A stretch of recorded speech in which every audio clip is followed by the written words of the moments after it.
माझी मायेची मराठी तिची गोडी गवीट साऱ्या भाषांमध्ये तिचा आहे भर जरी साज. नमस्कार. नील मल्टीइव्हेंटच्या दिलखुलास गप्पा ऑन नीलम कट्टा या सदरामध्ये आपले सहर्ष स्वागत. मंडळी, माझी शाळा, काय काय आठवतो माझी शाळा म्हणल्यावर? शाळेतल्या बाई आठवतात, वर्ग आठवतात आणि खूप खूप धमाल केली आपण. पीटीचे तास, नंतर कार्यानुभवाचे तास, खूप खूप गोष्टी आठवतात ज्या गोष्टींनी आपल्याला घडवलं, वाढवलं आणि आपण आज जिथे आहोत तिथे आपल्याला आणून उभं केलं. तर अशा या माझ्या शाळेबद्दल खूप उशिरा लक्षात आलं हो. लग्न झालं, संसारात आपण अडकलो, आपलं करिअर करायला लागलो आणि आपल्या शाळेला लिटरली विसरून गेलो. मराठी शाळांच्या पटसंख्येमुळे मराठी शाळा किती तोट्यात आहेत किंवा किती संकटात आहेत, किती अडचणीत आहेत हे कधी लक्षातच आलं नाही.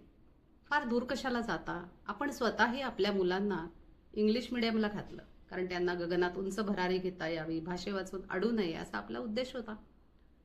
निश्चितच मराठी भाषेशी मुलांची नाळ जोडली जावी किंवा तशीच जोडलेली राहावी म्हणून घरात मराठी संभाषण, पंचतंत्रासारखी पुस्तकं वाचून दाखवणे, निरनिराळ्या गोष्टी वाचून दाखवणे मराठीतल्या, हे तर आपण करतच होतो कारण ती आपली जबाबदारी आहे की मातृभाषा मुलांना खूप जास्त चांगली यावी म्हणून.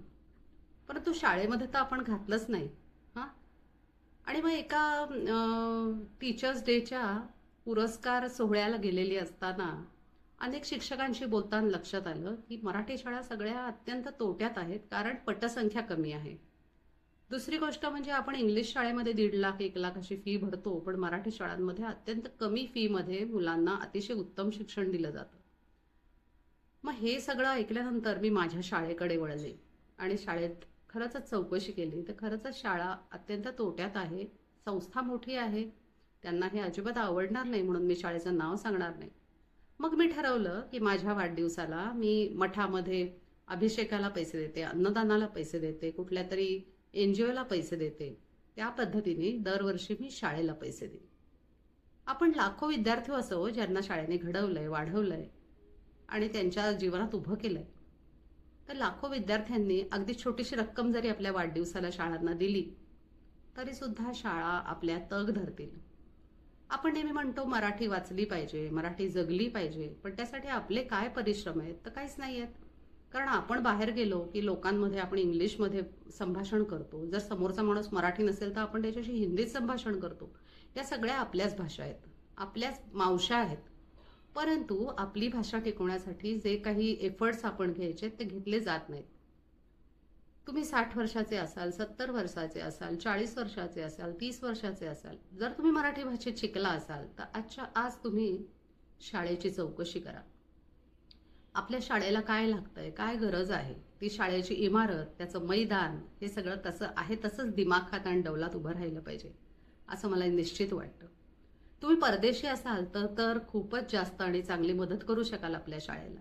गावात राहणाऱ्या इतर मित्रांना विचारा की शाळेचं डोनेट करण्याची काय पद्धत आहे, त्या पद्धतीने आपण डोनेट करू शकतो शाळांना.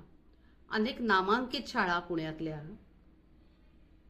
संकटात आहेत आणि आपली शाळा म्हणजे आपली आई, तिला नाही का आपण बघत तसं त्या शाळांनाही बघितलं पाहिजे. मराठी वाचवणं ही तुमची, आमची, सगळ्यांची जबाबदारी आहे, ना की सरकारची फक्त. सरकार त्यांच्या पद्धतीने प्रत्येक ठिकाणी काम करतच असतं, पण त्याला जर लाखो हात जोडले गेले तर किती मिरॅकल होईल नाही? आणि आपल्या महाराष्ट्रात आपली भाषा, आपली शाळा टिकून राहील, डौलात उभी राहील आणि जे विद्यार्थी आज मराठी शाळेत शिक्षण घेत आहेत ते कुठलेही असू देत, पण ते शिक्षण घेत आहेत त्यांना चांगल्या दर्जाचं शिक्षण, फॅसिलिटीज सगळं मिळायला हवं.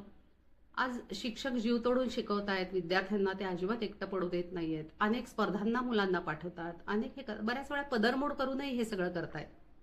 तर आपली ही जबाबदारी आहे की शाळेला आर्थिक मदत करून शाळेला आपण वाचवणं, जगवणं आणि मराठी जगवणं. मराठी ही भाषा इतकी गोड आहे. अनेकांना मध्यंतरी आम्ही मराठी शिकवत होतो, मी आणि माझी एक मैत्रीण. आमच्याच जवळपासच्या जे नॉन महाराष्ट्रीयन आहेत त्यांनाही ती भाषा आवडायला लागली. ते 2-2, 3-3 वाक्य बोलायला लागले. कारण इथे राहताना त्यांनाही गरजेचंच आहे ना मराठी बोलणं. आजच्या एपिसोडमध्ये इतकंच. मंडळी, नीलम कट्टा, नील मल्टी इव्हेंट्स हा चॅनल नक्की सबस्क्राईब करा, शेअर करा आणि आपल्या परदेशी असणाऱ्या मित्रांना सुद्धा शेअर करा, म्हणजे त्यांच्याकडनंही चांगलं कार्य घडेल. दिलखुलास गप्पा नीलम कट्टा ह्या विषयात, ह्या सदरात मी अनेक विषय घेऊन येणार आहे. अनेक विषयांवर आपण गप्पा मारणार आहोत. So stay tune. थँक्यू. धन्यवाद.